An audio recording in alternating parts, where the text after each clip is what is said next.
Upang matugunan ang pangangailangan ng mga mag-aaral at guro na mapahusay at maging kawili-wili ang talakayan ng aralin sa klase, inihahandog ng CNE Publishing ang mga produktong multimedia na magsisilbing daan upang higit na maging epektibo ang pag-aaral ng mga textbook.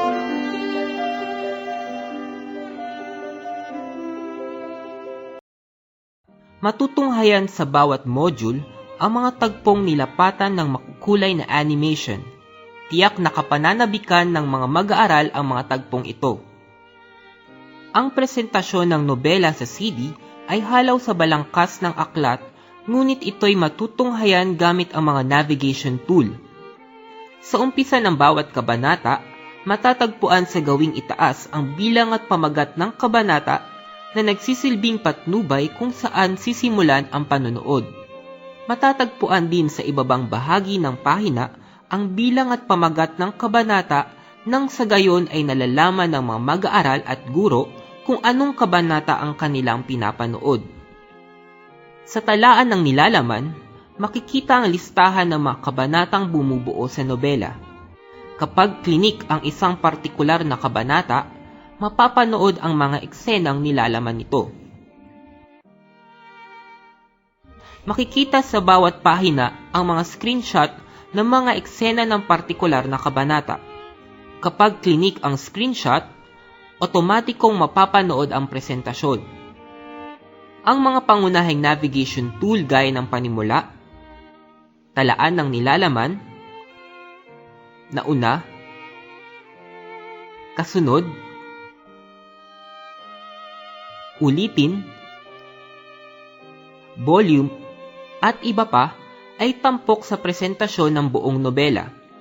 Malaki ang maitutulong nito upang higit na magkaroon ng kontrol sa paraan ng panonood ang sinumang gagamit. Ang mga dialogo sa bawat eksena ay may kaakibat na teksto na maaaring ikansela kung nanaisin.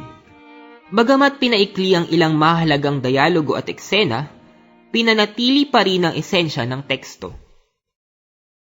Sa kaakibat na teksto ng dialogo, ang mga hindi pamilyar na salita at mahalagang pananalitang nakapaloob sa kabanata ay nilagyan ng highlight at binigyan ng kahulugan o paliwanag upang maunawaan ng mga mag-aaral.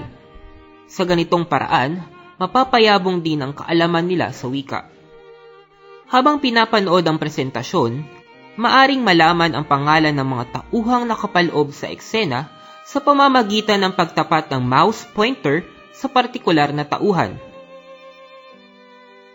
Ang bawat eksena ng presentasyon ay may bilang upang masundan ang bahagi ng kabanata at magawang bumalik o sumulong ng guro at mag-aaral sa alinmang eksena. Isang talaan ng mga tauhan ang matatagpuan sa kabilang panig ng talaan ng mga nilalaman. Nakasaad sa naturang talaan ang maikling pagpapakilala sa mga pangunahing tauhan at mahalagang pahayag na binanggit nila sa nobela. Malaki ang maitutulong ng kaparehang CD ng Noli Me Tangere upang maging mabisa ang pag-aaral sa klase at mapahalagahan ng mga mag-aaral ang akda ni Jose Rizal, ang ating pambansang bayani.